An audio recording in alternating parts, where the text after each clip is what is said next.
kanina fambayyan jiraachuu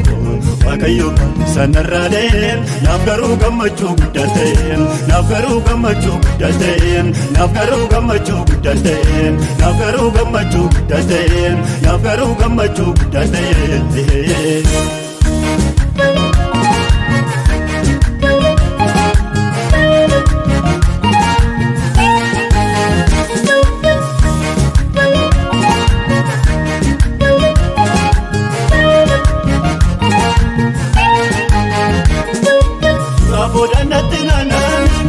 Jiratuun badda jedhaniin ijadi kun gara saayilaan maqaasaa kawwaamatiin badaaree naafirmatee baddatee uleessaa annan baay'ee kunoo galatasaa dhuga baatu ta'ee tannaa baddaa gochaannee naaf godheen duudhuffadhaan naafirmatee baddatee uleessaa annan baay'ee kunoo galatasaa dhuga baatu ta'ee tannaa baddaa gochaannee naaf godheen duudhuffadhaan gochaannee naaf godheen duudhuffadhaan gochaannee naaf godheen duudhuffadhaan gochaannee naaf godheen duudhuffadhaan gochaannee naaf godheen duudhuffadhaan jiranii bareedinonni koo kanina fambayyan jiraachuu waaqayyo sanarraadeen naaf garuu gammachuu guddaa ta'een naaf garuu gammachuu guddaa ta'een naaf garuu gammachuu guddaa ta'een naaf garuu gammachuu guddaa ta'een naaf garuu gammachuu guddaa ta'een.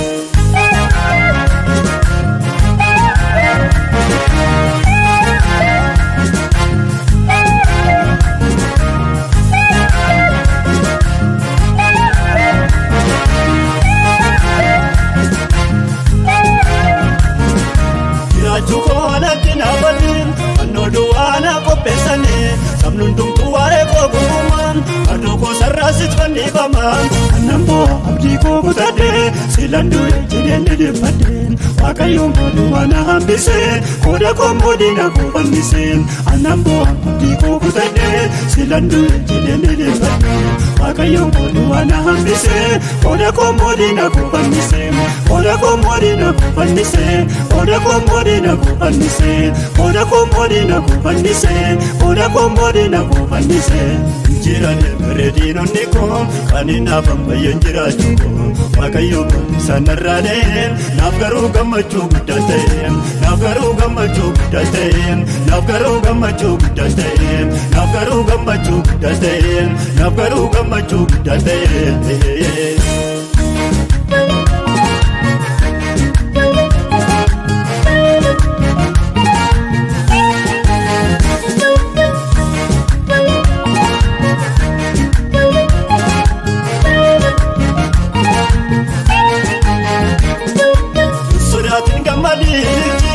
Jiraataan baddu seenatiin fannoosiin qophaa'ee si hambiseen oda kee moodina kee fanniseen anaan jedhee manaanuu abbaan koon kanaaf ashuubbisaan biroo ta'uun iddoo isaanii dhaabee diinota koo awwaala isaan tolchee waaqayyoon koon anaan jedhee manaanuu abbaan koon kanaaf ashuubbisaan biroo ta'uun iddoo isaanii dhaabee diinota koo awwaala isaan tolchee waaqayyoon koon awwaala isaan tolchee waaqayyoon koon awwaala isaan tolchee waaqayyoon koon awwaala isaan tolchee waaqayyoon koon awwaala isaan tolchee waaqayyoon koon. Jiranii bareedinonni koo kanina fambayyan jiraachuu waaqayyo sanarraadeen naaf garuu gammachuu guddaa ta'een naaf garuu gammachuu guddaa ta'een naaf garuu gammachuu guddaa ta'een naaf garuu gammachuu guddaa ta'een naaf garuu gammachuu guddaa ta'een.